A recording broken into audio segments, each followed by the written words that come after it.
And that way they'll hear you, because that was a little complaint on the last time you were here, was I was overpowering you. And well, shit. Do I have to speak up? Yes, God damn it, yes. Oh, goodness. And here we go. Wait, ready, and now here we go. Trigger warning, spoiler alert. Is this show being done in Miami? You are experiencing a Pink Blazer Saturday night edition, model and influencer edition of the Tom Kelly Show. You guys know her from having over 600,000 followers on the Instagram. You know her from being on the TV show Whatchamacallit. The Whatchamacallit show. You love her because she's been on this podcast before. You love her because she tried to set me up with a star from F-Boy Island. You guys love me, right? Ladies and gentlemen, Caitlin O'Connor is here, and I was wearing the pink jacket anyway, but then I found these, what would you call these that I'm wearing for the audio listeners? Ray-Bans. Yes, imitation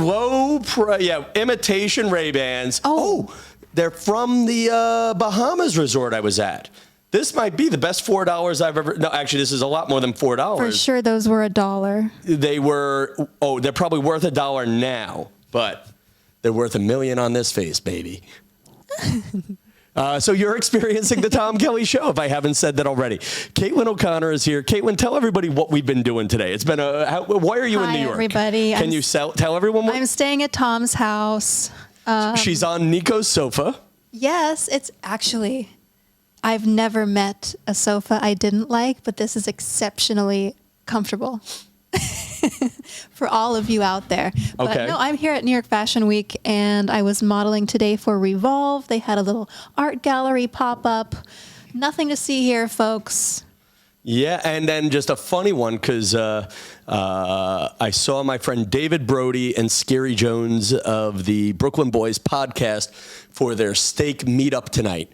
And Brody saw me in this outfit, and he starts making... Brody and Skerry both start making remarks about the pink blazer, and we knew this was going to happen. I love the pink blazer. And they're both like, hey, why are you wearing the pink blazer? And I'm like, I was at Fashion Week. And I dressed you. And then Brody goes, you were not at Fashion Week. I'm like, well, I tried to get into Fashion Week, and that's what this outfit's about. I found out why they had us waiting outside. Why? What was going on? Shit. Oh, so we both went to an event, but I wanted to go on the early bird special really before the event was going to get hot. Yes. Yeah, like if it was a 5 o'clock event, I wanted to go at 3 because I had the Brooklyn Boys steak dinner. He had a 5, so he was rushing me. I had a blue plate special steak dinner at Benjamin's Steakhouse, which, by the way, fantastic steak. Benjamin's Steakhouse in New York City, 3 locations right around Grand Central. But I had that at 5. I had $100 worth of steak coming my way at 5. And my event had no food, by the way, so you were right. You made the right decision. But my event had no women to flirt with. Okay. Were there women at yours? Many. God Lots. damn it. Hundreds. Tom Kelly, it's all about making choices. But you have to eat first so you can, flirt with the girls on a full stomach. No, your brain trust me. cells fully working. I'll tell you this. Here's the nice thing about you having a boyfriend, being into my apartment, sleeping on my sofa, and me not having any damn chance with you at all, is there's a lot of steak interacting with a lot of money worth of cholesterol pills. There is gas waiting to happen at any damn second. Gas? Natural gas. Natural gas. Yes. God's gas. By the way, should I do the rest of the podcast with the aviators on? Well, no. You want to look into the audience's eyes. They want to have personal connection. Oh my God! But I love sort of looking at myself in the camera over there. I feel like I look like I just paid somebody to give me an IV right before I go out in Vegas. Or the Bahamas. Isn't that where your glasses are from? This is where the glasses are from. The glasses are from the Bahamas. There's so much I want to talk about. I hope you don't mind me sort of sidekicking the podcast or sidekicking with me for this episode. I have not really been in real time for a while. A lot of my episodes have been pre-recorded. If you get a chance, folks, go back in time a little bit. I've had some really wonderful in-depth podcasts with other friends who have been here over the last couple of weeks. A great story about advice my father gave, I think, was with Jeanette Barber. I gave the Nobody Cares speech, and I'm just sentimental about Dad. We're recording this on September 10th. My dad's a retired firefighter, and you think about how my dad retired way before 9/11, but he also fought a lot of tough fires, him and his generation of firefighters in New York City. And you just think about how blessed I am that I have him in my life and was able to have him growing up, and other kids weren't. So Yes. just thinking about that without doing a whole 9/11 special, you got one sentence there. Onto sillier things. It's a day of us talking about messes. We really can't talk about what we... can we talk about hanging out with couples who are fighting? Yes, please. I want to do it in a way. Can of worms. Now I want to be careful about opening the can of worms. So again, Caitlin, hundreds of thousands of Instagram followers, and has barely promoted her appearances on the show. You've done two, and let's be honest. On this show? You barely mentioned you were on it, and that's okay. I've tagged you several times. On other things that have nothing to do with this podcast. And that's okay. The first time you gave a beautiful and personal interview that helped me improve my life. Okay, I'll take it. Okay, you know what? I love you barely remember of it. I'm not even going to say it now because I don't want to go down that trap again. Ask me when I hit stop. Then the second one, you introduced me to your friend CJ from F-Boy Island. Yes, who CJ. then wound up ghosting me when I got to LA, which is fine. She ghosts me sometimes as well. Well, it's fine, but I helped you alienate a friend. And honestly, I would ghost me too if she ambushed me on her podcast. I might be hesitant to return the call. And I was going somewhere with all this, but this one, I want to be careful about asking you too much about your friends. Yes. Because I don't want you to then say, I don't want my friend Bob to hear about this, or whatever. Oh, Bob will be listening. Yeah, well, there's not even a Bob. That's the problem. But here's the question. I'm sure I know a Robert out there. Do you know a Robert? I know a few Roberts. Okay, so this is about all of them. Have you ever been with a friend who is in a couple and they are kind of fighting but not fighting? Lots of resentment boiling as a volcano under the table. Yeah. In conversation. I felt like I was about to witness an implosion today. Okay, are we allowed to talk about today? Well, yes and no. Okay. Don't mention any names. No names, but we were with two great people. Great people. Who genuinely, I think, like each other. Love each other. Love each other. And I went into a restaurant, and this is a friend I've had before. It's a common friend. And he was telling me how much he loves his girlfriend and how they're in a great place. They were in a great place. And then she came back from the bathroom. Something happened in the loo, in the lavatory. Or whatever it was, then you ever just see like the little, and again, it's just little remarks. And actually, I don't even want to talk about them so much, but they reminded me of that moment of, there was one or two little conversational landmines that I think each stepped on. Yes. What do you do when you're on a conversational landmine? Not just in that case, but any case. As the member of that partnership or somebody looking as the third wheel. Let's face it, you and I are... We were the third wheels to a definite almost implosion. Okay. You sat there like a coward. I kept trying to change the subject. I just wanted to see some drama in my life. Is that too much to ask? Well, I guess that's the question, or where we can fight. I thought our friends who love each other were about to fight.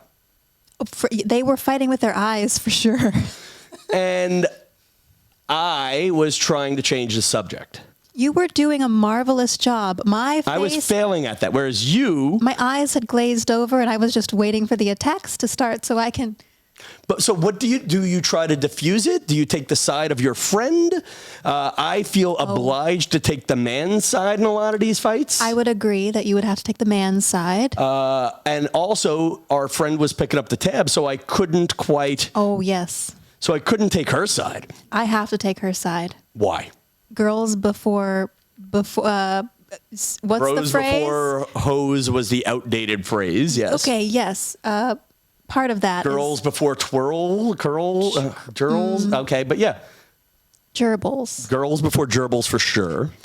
I don't know. But I found the last time we wound up in a similar spot with a different couple. Oh shit, I forget. I'm making it up. That's what I do. I was out with Dan Stanton's sister, That's the name I use whenever I'm trying to make up a fake person. Hi, Bob. Bob and Dan Stanton's sister.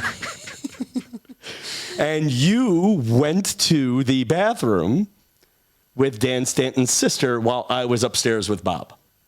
Oh, I do recall. Okay. And in the loo, she told me all about their problems that they're having. Okay. Which totally understandable why I would be upset and resentful too. Okay, and I'm fine. I didn't even want that detail. I'm going to edit that detail out so you don't feel self-conscious. When you're asked to go to the bathroom in the middle of a couple's fight, do you have to go? I go. Always go. Gotta go. Bring my purse, bring the camera phone, make them feel right at home, taking selfies, make them feel better, tell me your problems, cry on my shoulder. And it was better when you came back. It was. Okay, so today, when we were with a different couple, not Bob and Dan Stanton's sister, why didn't you take her to the bathroom? Because I had just gone to the bathroom 2 other times with her. That would be 3 times in the bathroom. Touche. You win. All right. Catching you guys up on my life. There's a noisy restaurant downstairs. Oh, we have to talk about the restaurant. So you guys, if you heard the last episode I did on the open streets with the Australian lady who was flirting with me, you heard me complain about the restaurant downstairs. And long story short, I had a nice quiet apartment building. They opened a restaurant downstairs, and I think they are about to open a new restaurant underneath my brick wall. They should give all of you discounts. I think they do to one of the neighbors, but I don't want to hear it like you could hear it. Like you hear it right now. Like, listen. It's like there's somebody in my apartment right before bedtime all the time. I can hear their exact conversation downstairs. Now, I mean, I'm bothered by it less as New York City reopens and my career reopens. Like tonight, Caitlin and I are going to a party. Could you read the invitation without giving the name of the bar so you don't betray any of your fancy people, pretty people party privileges? Top floor in Soho. Top floor in Soho. Richie and Darren. Richie and Darren are throwing a party. And That's then where's it. the location? Where's the location at? Don't know. Well, what does it say, though? Jeez. Where does the location at? Address revealed upon RSVP. And you RSVP'd. Yes. And nobody's revealed the address. Not yet. Do you have friends going to this party? Yes. And they won't tell you either. Pins and needles. I have How not cool been is answered. that? So how come when they do that, it's trendy? I do that, it's because I haven't booked a bar yet. Maybe they haven't booked it either. How great would that be? It's like Fashion Week influencers throwing a party, and it's just they haven't picked which Chili's they're going to have it at. The Starbucks isn't open. Let's find a new location. You make jokes, but that's how we're running the Tom Kelly Show meetup one day. Here's one I have not talked about yet. Actually, since I'm talking about complaining about since last week's episode, it's amazing how right now we're podcasting live from the studio. I got 2 $200 microphones, a $600 soundboard, a $500. I'll tell you what, this soundboard, lots of buttons happening It's here. very pretty, and it doesn't interface well with my expensive camera or my older expensive camera. It's amazing how me on a selfie stick rates just as well. Just as well, and for those of you who listen to the audio version, I am using the selfie stick as a prop and scaring Caitlin. Oh my God. There you go. But anyway, it's amazing how the selfie stick does things.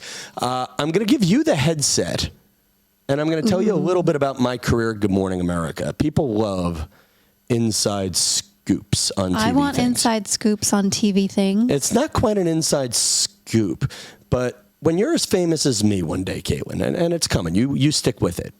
The striving is endless. People will ask you to do special messages for things and events. It's kind of like Cameo. Have you set up a Cameo yet? I was just going to say that's like Cameo. No, I don't have a Cameo. Why haven't you done a Cameo? Because I feel like you'd get creepy at Cameos. I don't want to do anybody's creepy Cameo. What about nice cameos? Like if I have a friend who wants you to wish them a happy birthday. I should sign up. Okay. I've gotten many invites. Let's see it. You've got an invite. No, I'm not going to do a cameo here. Get over yourself for a second. I'm not doing a cameo. Come on. But this is for my friends at Wiki Watchy. Wiki Watchy. The mermaid place. Oh. And they're celebrating. If you get a chance, go to Wiki Watchy's social media. Go to their Instagram and mention or their Facebook and say, hey, heard about you guys on the Tom Kelly Show. That'll do nothing for my career, but it will make them feel like I'm a big shot. That's cute. Let's do it. I'll do it. My friend who's in charge of the PR asked me, because I am the first male mermaid they ever had. Merman. I'm the first merman. Because I'm the first merman they ever had, and because I'm a celebrity who works at TV shows, and because I'm a vulnerable person who needed a confidence boost, my friend Jonathan, who volunteers and does the PR there, he asked me to do a special birthday message, and it just happened to coincide with my last concert at Good Morning America. And all I needed to do was a 20-second birthday video. And this is how the F-ups. Basically, it's a parade of fails. Ready? Oh. Hold that to your ear. We all love a parade of fails. Tom Kelly's parade of fails. And let me turn that one on. Ready? So here we go. Hey everyone, it's Tom. Hey, ready? Wait, 3, 2, 1. Hey Wiki Watchy, it's Tom Kelly with the audience at Good Morning America. For those of you who never met me, I am Wiki Watchy's first merman, and I just wanted to say I love you guys. Don't laugh at that! When they started mocking me, the crowd started mocking me once I admitted I was a merman. Strike one. But I wanted to say happy 75th anniversary, guys. I love you all. All of my dreams began there, and honestly, I am here at Good Morning America. So now, here we go. Take 2. Ready? Hey, Wiki Watchy, it's Tom Kelly with the audience at Good Morning America. For those of you who don't know me, I am Wiki Watchy's first merman, and I work there. God damn it! It's playing again. Oh, that was on purpose, Tom. And no, well, it's almost like the guitarist from the Black Eyed Peas was messing with me. And then finally, this is what you do, folks, all in the magic of editing. Here is Wiki Watchy's 75th birthday message. Wiki Watchy, it's Tom Kelly with the audience at Good Morning America. For those of you who don't know me, I am Wiki Watchy's first merman, and all my dreams began in 2006 at Wiki Watchy. I love my brothers and sisters there, and happy birthday, Wiki Watchy.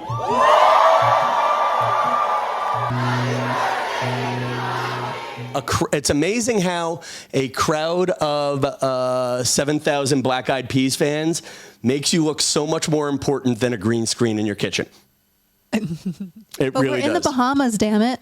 Well, Feeling the crowd behind you like that, and they'll just do anything that you say. Oh, the energy is great. They were so excited. You know, and it's something to be said about being able to share that magic. And it's funny. So I'm having a good year. We're almost done with the episode here. I guess a few quick announcements. If you guys want, I am doing warm up at the Colbert Show on Wednesday, September 14th and Thursday, September 15th. If you guys want tickets, go to oneiota.com, request tickets for those 2 days.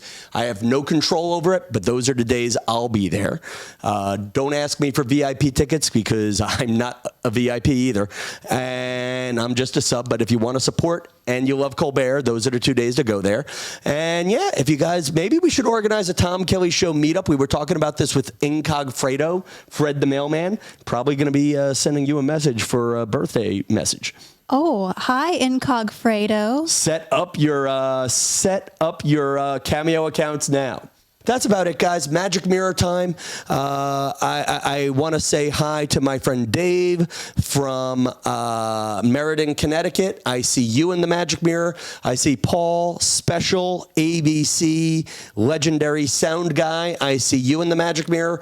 And most importantly, I see all of my friends who are talking to each other in the secret Tom Kelly Show Facebook fan group and talking to each other on our live YouTube chats on Tuesdays and Sunday nights at 9 p.m. Eastern, though I'm feeling like 10 p.m. was a better time. Everybody asked for 9 o'clock, but more people were showing up at 10. We'll debate that in the secret Tom Kelly Show Facebook group. But right now, folks, just take my gratitude. I've had a great time talking to you all, and I'll see you next time. Good night, New York. I thought we were in the Bahamas.